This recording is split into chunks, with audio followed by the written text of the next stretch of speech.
Hello guys, dito kami sa Paglinaw. Ano yan siya guys dito?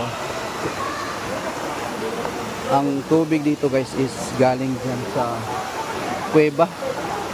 Yan yung pababa papunta dito. Yan, ito yan. Dito malalim to dito na area guys. Tapos doon sa baba, medyo malalim. Tapos yun yung sa baba, pinakababa yun yung pambata. Kaya maganda dito pumunta guys mga pamilya. Medyo malayo lang to, mga 2 oras from Metro Manila. Pero sulit guys. Ang lamig ng tubig, napakalinis. Galing sa kuweba yung tubig guys. Ayan, ito yung sa baba. Okay, kita nyo.